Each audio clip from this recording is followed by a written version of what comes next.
What's going on, adventurers? Guess what? New World has finally dropped their patch notes for Nighthaven, which is literally releasing in like less than 3 days. So we're going to go through the patch notes. I'm not going to go line by line. Okay, I'm going to put the link in the description. I really just want to hit the really big items that are really going to be impacting the game. Some of the stuff we confirmed, some of our speculation, some of our speculation was proven wrong.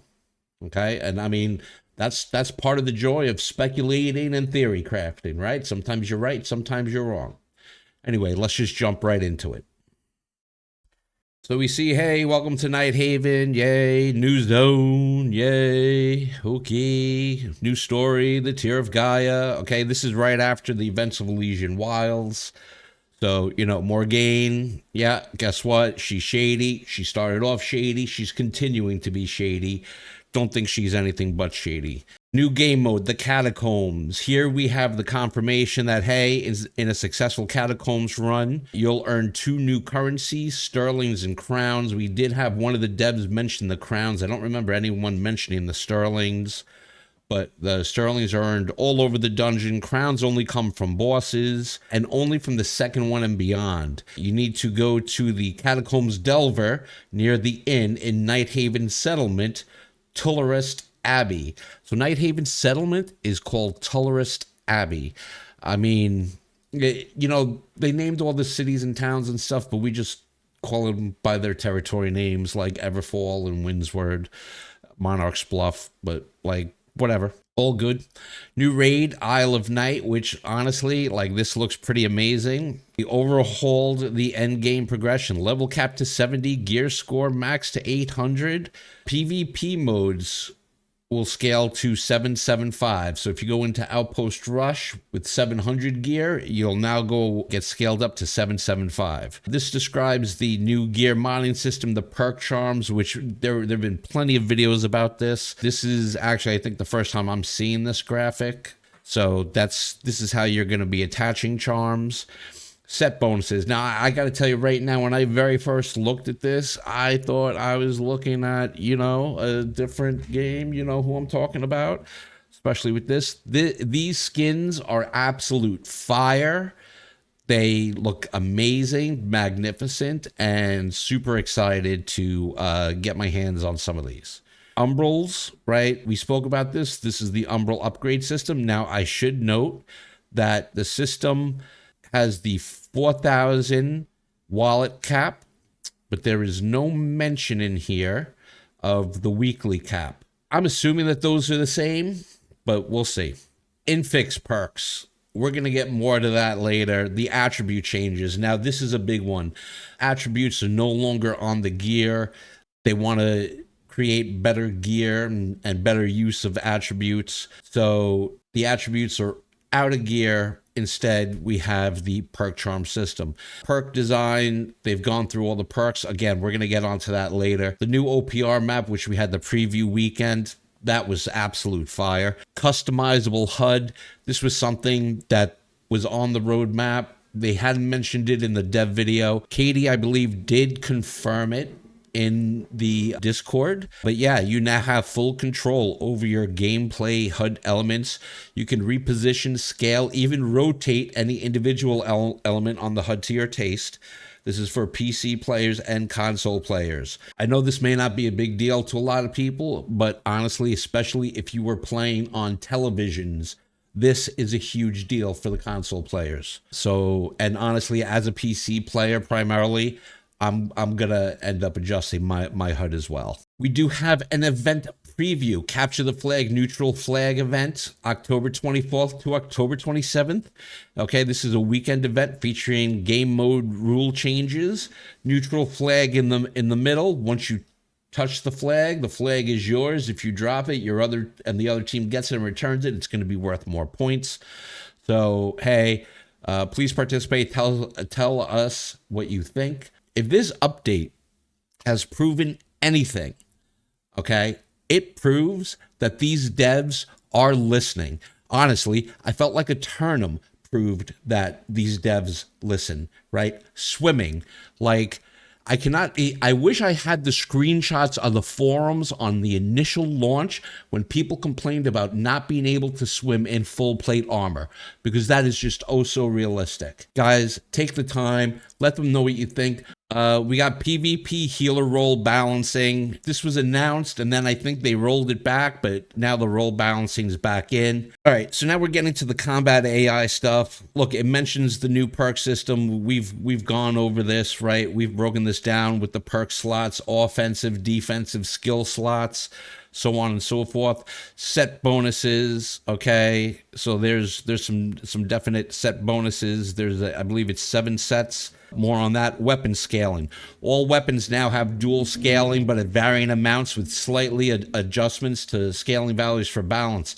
Now, here is the first mention that we have numbers related to the letters that they are replacing the scaling tiers with. So, for example, S tier scaling is from 91% and higher. A tier scaling is from 81% and higher, and so on.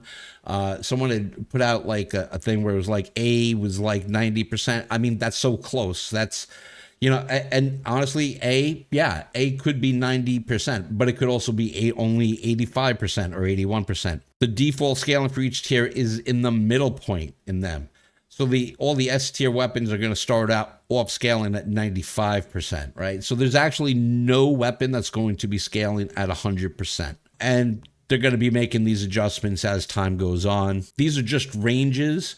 So as they make the changes, they're going to be making the changes on the back end. We're probably not going to realize it. One day we're going to be hitting, you know, Great Axe with 95% strength, and the next day 91% strength. It's a 4% difference. Are we going to necessarily notice it? Probably not. Will it change the outcome of the actual match? I don't know. That's something that we're just going to have to see. It is a great thing to turn around and blame, though, when you lose a match, right? You could be like, yo, my weapon just like scaled under what it was supposed to do. Like, that's why I just lost that 1v1 in the back of Windsward. Healing from Life Staff, Flail, and Void Gauntlet will still only scale off focus. That's an important aspect. This part about attributes, incredibly important. Currently, each attribute has diminishing returns on them. So the more points you put into an attribute, the less powerful each point is. Okay, they have flattened the curve on this. This is why when you have a weapon and you're putting like 400 dex, 200 strength, right? When you put the 400 dex, it looks like the 200 strength, you're getting more damage with each point of strength because there are less points. It's lower on the scale.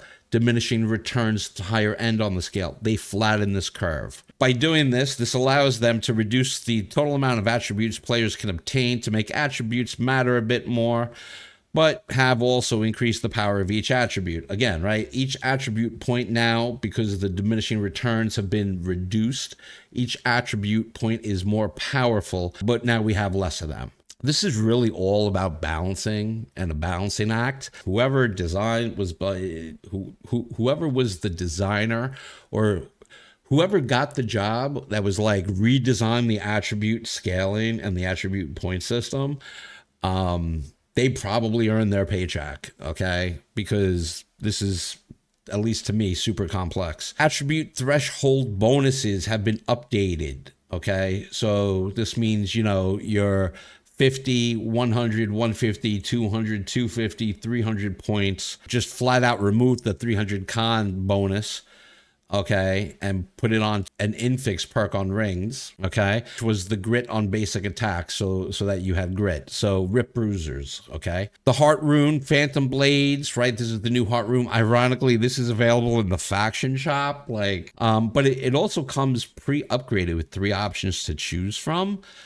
So yeah, all you guys who tried to upscale or overcharge for corrupted lodestone, rip you, okay? Okay, on perks in general, the Hardy Ring perk, all players now have 100 max stamina, but dodges are costing less. So if you are light or medium armor, right? We talked about this, you should be able to get 3 dodges. Now, If you had Hardy on a ring, it's now Gambled Energy, which is granting 2.5 to 5% damage while stamina is not full.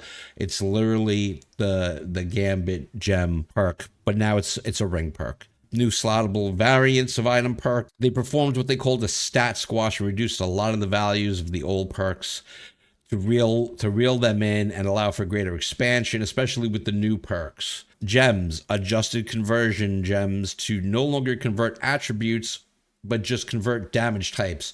So this is where you would see, like, you know, a gem, if focus is over 50% of your attribute points, then the damage type will scale off that, right? So that's out of the game. I don't even know who really used that. Rune glass gems use the higher tier of the base gem the functionality is based off of, and not the second highest like they used to use. Now, we talked about this, whereas previously the gem was like 2.5%. Now it's 2%. The rune glass also 2%. So really, this is just rune glass on top. Okay, that's basically what this boils down to. And adjusted the value of the absorption gems. Artifacts, adjusted all the perks that are on all artifacts to fit into the new system. A lot of the artifacts have changed. And again, we're going to get to that in a minute. Remove the attribute portion of artifact perks. So this is primarily for attuned leather pants and old crown. The number of attribute points that they give you have been reduced. I believe they both were at plus 11 right now. If you upgraded to 725, I believe now the new ones are like at plus 6. Okay, which sort of falls in line with the rest of the attribute changes. For trinkets, added base stats to trinkets. So all amulets will have up to plus 5% max HP based on gear score. Rings plus 10% base damage based on gear score. And all earrings will have up to 5% flat cooldown reduction based on gear score. This is huge. Okay, this is huge. This is great. Jewelry on top. Okay, like this is making all jewelry like super worthwhile and great. So then what they do is they go into the sets and the set bonuses. I'm not going to go through each one. There's the Enraged set. There's the Second Wind set, Protector's Blessing set, Overcharge set, Elementally Charged set, Stifling set, the Tenacity set, the Focus set, right? So there's seven sets. What I think is more important is that we get to the standalone infixes, right? Now, I think it's important to understand, right? There's like 13 of these. There are like 13 standalone infixes, defensive slot. You're going to see, right? So these are the craftable charms. You're going to see a lot of the things that we are familiar with the number 2, the Roman number 2 behind it. That means that this is a new perk, right? So these are defensive slots. There's 21 of these. Offensive, hey, look, all the harnessings are here, including slash harnessing, strike harnessing, and thrust harnessing. Okay, that's actually like a huge change, and honestly, like I'm all for it, to be honest. There are 27 offensive weapons, and then we get to the skills, right? Now, here's the thing. Every single weapon has like 5 to 6 unique perks. Bleeding Sweep number 2, right? Okay, great. So that's going to be craftable, and you're going to be able to slot it, so on and so forth. There's really no mention as to whether or not, I'm assuming that with this range part of that is gear score. I don't see a mention about whether or not perk is more powerful on a weapon, okay, or on armor, less powerful on armor. I don't see anything about that. It's entirely possible that I missed it, but you know. And then they have the fixed perks, and these are the old perks that like these are going to show up on gear anyway. They're still marked with the II, with the 2, with the Roman numeral 2, and these are just, you know, there's going to be fixed perks. I don't think you're going to be able to turn around and put any of these onto gear in perk charms. It's possible that you'll be able to. Flame conditioning, frost conditioning, all that stuff for the armor perks. You know, Sharking Fort, trinkets, right? Okay, so here we have slash damage, strike damage, and thrust damage too. So not only do we have slash harnessing, strike harnessing, and thrust harnessing, we also still have these perks on the rings, which, I mean, that's great. Earrings, the earring perks, I mean, so on and so forth. Okay, now I do want to talk about the artifacts. Every single artifact, no longer uses attribute conversion. So like we spoke about Abyss and Life Taker now scaling off strength and int for Abyss, and we spoke about Life Taker, int and dex. It's all B scaling. Inferno is also in the same boat, right? It's now int and strength. All of this makes logical sense. And so there are a number of artifact changes. So pretty much like every single artifact I think has been changed. Quite a few of them actually, like featherweight, right? Updated the featherweight artifact to have a trade-off that inflicts slows when staggered. So if you're wearing featherweight and you get staggered, you have an 8% slow for 4 seconds. So yeah, Ankh. Updating the Ankh artifact values increased healing mod downside from 25% to 30% and reduced healing mod benefit from 25% to 20%. So that's an Ankh nerf, in my opinion. Finisher. I think Finisher is finished. Updated the Finisher artifact to only trigger on bleeds applied by the wielder. So, I mean, unless you're running bleed rapier, I know a lot of people who use Finisher for evade rapier and they just use the bleeds that other people are applying, whether by spear or by another rapier. Yeah, so you're gonna have to run Finisher with a bleed rapier. Serenity also empower and fortify duration from 5 to 4. Serenity nerf. Updated unmoved to reflect damage back to the attacker. The unmoved buff. Okay, so yeah, I honestly go through all of these. I know my big one honestly was featherweight, Ankh, and Finisher, where I was just like, wow, okay. Attuned leather pants, which is another one of my favorites, just reduced the amount of attributes, so there's no other thing that happened there. There are a couple other changes. Warhammer base damage went from 90 to 93 buff. Greatsword base damage from 75 to 77 buff. Great Axe crit damage multiplier from 1.3 to 1.35 buff. So all of the weapons seem to be getting a little bit of a buff, even though the artifacts seem to have gotten a little bit nerfed. I am not even going to lie about this one. In game modes, they increased the AFK timer for wars to 30 minutes. So all of those people out there who push territories and don't slot and have no reason to slot and think, oh, we're going to make them waste their time. Oh, yeah, guess what? You're nerfed. Expeditions. Hive of Gorgon, Trial of the Devourer, mutated expeditions have been updated to level 75.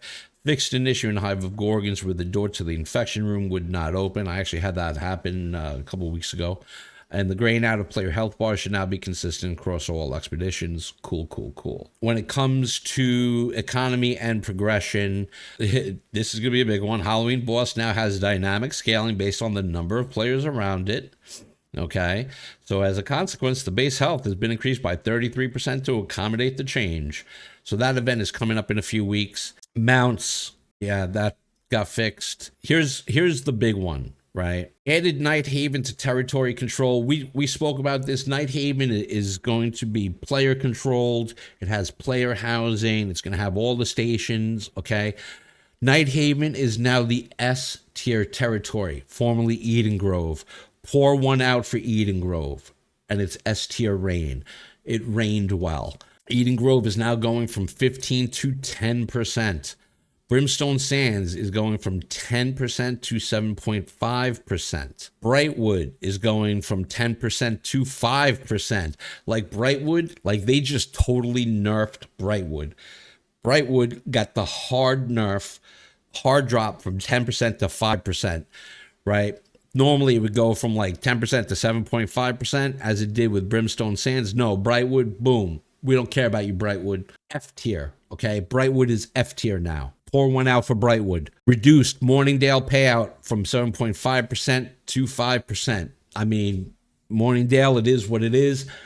still hate your left side of your fort, you know? So yeah, I'm okay with that. Fixed an issue where a territory owning company disbanding would result in a bugged territory state. This was an issue on Valhalla, I know, for quite a while. And hey, they fixed an issue causing the table and the table flip emote to shake around.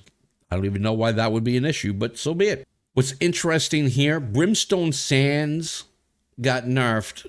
No mention about Windsward, no mention about Everfall. So the 10%ers now are Eden Grove, Everfall, and Windsward. Eden Grove and Everfall share a cycle, right? And a cycle being that every 3 days there's race, war, and either a break or invasion. Everfall and Eden Grove are on the same day of the cycle. They're on day 3. So that's going to be interesting. I'm interested to see where Nighthaven is going to fall in this, because that is going to be a determination. 3-day cycle or 6-day cycle, you know, as someone who plays a lot of invasions, I look at everything from the 6-day cycle bit. How Nighthaven, on what day Nighthaven falls, is going to, you know, play a huge role. UI, UX issues fixed, and hey, multiple mounts incorrectly appear in the mount menu from the store. Foxy, Chloros, which is earned in Isle of Night, and Moonlight. Now I'm guessing Moonlight is the horse that we've already seen, Chloros being the mount from the final boss in Isle of Night that we have not seen yet. There is a Catacombs dessert, a penalty of 5 minutes, which, hey, that's great, especially because that is a match-made activity. And that's the end of the patch notes. And like I said, there's a lot of stuff in here. Whatever you're specifically looking for, then please go back, read it yourself. The link is going to be in the description.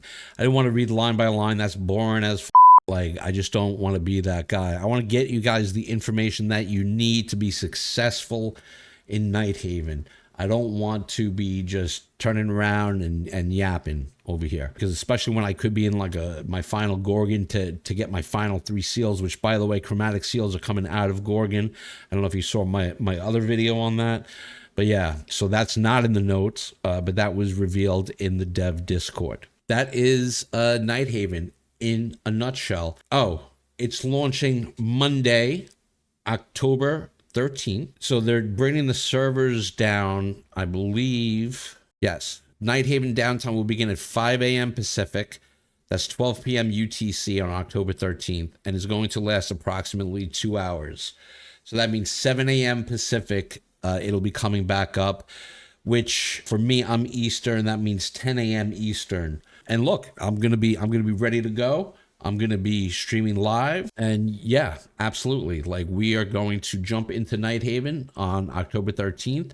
Again, I'm going to link the patch notes in the description. Guys, thank you so much for watching. We are starting the final invasion cycle, by the way, of the season. By the time this video comes out, I believe Valhalla will have already had a night of invasions, but tonight for, I know, Pangea and Hudsonland. So make sure to sign up for your invasions and get out there, defend your territories, hold the line against the corrupted horde. You will notice, okay, and I did this before, is that, yeah, there is, oh, wait, hold on, invasions. Notice there's absolutely zero mention, no mention whatsoever in all of these patch notes about invasions. So pretty safe to say nothing's really changing, unfortunately, or fortunately. I don't know. It really depends on how it is that you want to turn around and take that. Anyway, guys, good luck, have fun, kill them all.